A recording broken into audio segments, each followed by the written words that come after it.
Assalamualaikum warahmatullahi wabarakatuh. Perkenalkan, nama saya Sukadawan. Saya adalah salah satu siswa dari SMP Negeri 7 Buru kelas 9A.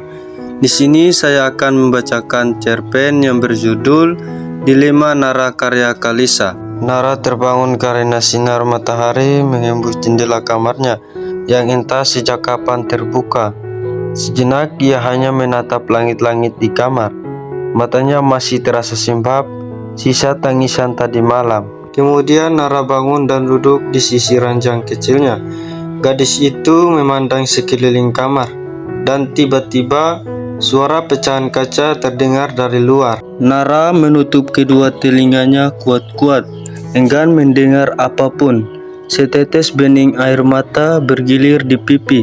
Wajahnya dipenamkan dalam kedua telapak tangan yang lemah. Rasanya ia tidak sanggup lagi hidup dalam situasi seperti ini. Ia tak kuat hidup dalam lingkaran kesedihan yang mengiringi menuju kegilaan. Nara berjalan perlahan keluar rumah, di antara jalanan sepi sambil mendudukkan kepala seolah dunia mulai melihatnya. Ia menatapnya, siluet hitam di antara bayang-bayang pepohonan dan rumah. Nara berhenti melangkah saat seorang menghalangi bayangnya. "Ada yang ingin kukatakan padamu." Orang itu mulai berbicara kepadanya. Nara mendongak, wajahnya terasa familiar. Gadis itu bertanya dengan wajah datar, tapi Nara hanya diam. "Kenapa kamu harus lahir di dunia ini?" Ia mulai membentak. Gadis itu melayangkan tangan ke pipi Nara. "Pergi." Nara tak sanggup menatap lawan bicaranya. Ia hanya memegang pipinya yang terasa nyeri karena tamparan barusan. Hilangnya dari dunia ini, dasar penghancur keluarga orang. Ardi gadis itu. Nara terisak diiringi suara teriakan gadis itu di telinganya. Tetesan bening meleleh menyerap oksigen sudut wajahnya. Nara adalah perempuan biasa yang hidup dengan kasih sayang yang utuh dari orang tua. Ia berkecukupan, bahkan lebih. Semula ia mengira hidup dalam zona kesempurnaan, tetapi ternyata semua itu hanya bualan. Ayahnya ternyata seorang pria yang telah berkeluarga. Saat itulah ia menyadari ibunya adalah istri kedua ayahnya. Keluarganya tidak diinginkan oleh semua orang. Ibunya dianggap wanita yang tak punya harga diri. Tidak ada yang sudi berbagai nafas dan tempat dengan keluarga Nara. Mereka tidak pernah mau tahu separah apakah kerusakan jiwa yang mendara orang yang mereka cemooh. Istri pertama ayah Nara adalah sahabat dekat ibu Nara. Sahabat dekat yang saling mengaitkan janji satu sama lain sejak duduk di bangku sekolah untuk tidak saling mengkhianati. Begitu istri pertama ayahnya mengetahui apa yang telah terjadi, ia syok berat. Suami yang begitu ia cintai berpaling dari dirinya. Sahabat yang paling dia percaya mengkhianatinya dalam waktu yang sama.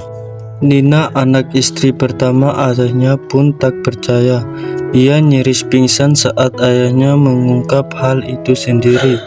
Selanjutnya, teror mulai berdatang sebagai tanda balas dendam, mulai dari pecahan kaca jendela di rumah hingga lemparan api ke rumahnya. Nak, lamunan Nara terhenti. Gadis itu tetap diam, memandang kosong. "Nara sayang, kamu ada di dalam kan?" Panggilan itu tak membuat Nara beranjak dari posisi yang nyaman bagi dirinya. Kemudian ketukan demi ketukan tak bernada mulai terdengar dari balik pintu. Nara buka pintunya. "Sayang, ibu mau bicara mengenai kepindahan kita." Memang keluarganya berencana untuk pindah ke wilayah yang cukup jauh untuk mengubur kelamnya masa lalu dan melanjutkan hidup. tetapi baginya pindah rumah hanyalah bentuk pelarian diri.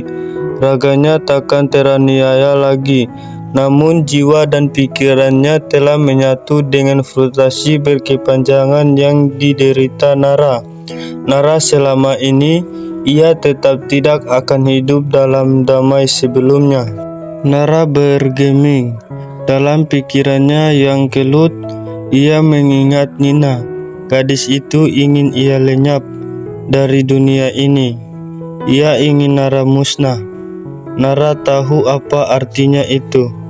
Nara memandang tubuh kakunya yang ditumpahi tangisan dan penyesalan yang terlontar dari ayah dan ibunya. Ia tertegun dan mengingat kejadian yang terasa begitu cepat. Awalnya ia berniat memutuskan urat nadi tangan kirinya dengan gunting hijau kesukaannya. Awalnya ia tidak mau melihat orang tuanya lagi menangis hebat sambil memeluknya. Awalnya ia ingin merasakan rasa sakit yang memendara jiwa lebih lama lagi.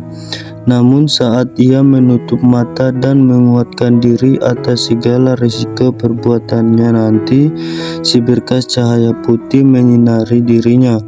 Sesaat ia pikir cahaya itu hanya datang dari luapan fantasi ketika ia sudah berhasil mati. Kemudian Nara tahu kematiannya akan membawa segala keadaan berubah menjadi baik. Inilah yang diinginkan semua orang. Nara tersenyum, sedikit pun ia tak merasakan kesedihan. Ia hanya merasakan gema bebas dan damai berdagung dalam pikirannya. Sekarang ia tak perlu lagi menerima berbagai bentuk kekerasan mental dari orang-orang di sekitarnya. Ia sudah bebas dan hidup dalam kedamaian yang dirindukan. Nara menutup matanya, merasakan seluruh sensasi dan kenikmatan damai yang mengalir di sekujur tubuhnya. Berkas-berkas cahaya itu kembali datang dan menyinari tubuhnya, menuntun gadis kecil itu menuju dimensi lain, dimensi yang akan membawanya menuju keabadian.